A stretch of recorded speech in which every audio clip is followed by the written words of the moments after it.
ஒரு தொடுதல் உங்களுக்கு தேவை. பழைய அனுபவங்களையும் பழைய மகிமைகளையும் வைத்துக்கொண்டு இன்றைய நாளை நீ ஜெயமாய் நடத்திவிட முடியாது. இன்றைக்கு கர்த்தருடைய சமூகத்திலே போய் உணர்த்துவித்தலின் ஆவியை ஆமென் கேட்க வேண்டும். நான் பேசுறதை கவனிங்க. ஞானத்தால் அருளுகிறது மாத்திரமல்ல, என்ன செய்றாரா? உணர்வையும் அருளுகிறான். உணர்வு ரொம்ப முக்கியங்க. எத்தனை பேர் நான் பேசுறது புரியுது? ஆமென் சொல்லுங்க. நீங்க உணர்றீங்களா? ஐயா, நான் ஆண்டவரை விட்டு தூரமா போறேன், வேணாம். ஆண்டவருடைய பிரசன்னத்தை விட்டு தூரமா போறேன், வேணாம். அதற்கு சார்பான காரியங்கள் எல்லாம் எனக்கு முன்னாடி வருது, சூப்பரா வருது. அதற்கு தகுந்த ஃப்ரெண்டு வந்து நிக்கிறான், அதற்கு தகுந்ததான எல்லாம் வருது. கூட்டணிகள் எனக்கு கிடைக்குது, கம்பானியன்ஸ் எனக்கு வந்துடுறாங்க. அதற்கு தகுந்ததான எல்லா காரியங்கள், என்னென்ன டூல்ஸ் என்னவோ இந்த உலகத்தில் இருக்கிற டூல் என்னவோ எல்லாத்தையும் கொண்டு வந்து அழகா கொண்டாந்து பிசாசு வைக்கிறான். இப்பதான் எனக்கு தேவை சொல்லணும், நோ நோ நோ.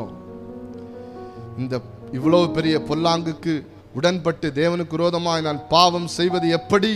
யோசேப்புக்கு ஞானம் மாத்திரம் இல்லை, தேவ தரிசனங்களை பார்க்கிற, சொப்பனங்களை பார்க்கிற, சூரியனையும் சந்திரனையும் பார்த்து நட்சத்திரங்கள் எல்லாம் தொழுது கொள்கிறதை பார்க்கிற, அரிக்கட்டுகள் எல்லாம் தன்னுடைய அரிக்கட்டுக்கு முன்பாக விழுந்து கிடக்கிற பார்க்கிற சொப்பனம் மாத்திரம் அவனுக்கு தெரியல.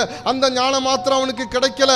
நல்லா கவனிக்கணும். அது கிடைத்தது, அது அவனை மேன்மைப்படுத்தினது உண்மைதான். பார்வோன் கண்ட சொப்பனத்திற்கான விளக்கத்தை சொல்லக்கூடிய கிருபை இருந்தது உண்மைதான்.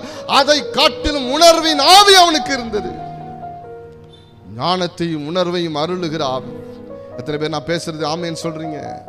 ஞானத்தையும் உணர்வும் அவனுக்குள் இருந்ததுனால அவன் போத்திபாருடைய மனைவி செய்யறது தப்பல்ல, தப்பு தப்பு, முறை தவறினது, கேடானது.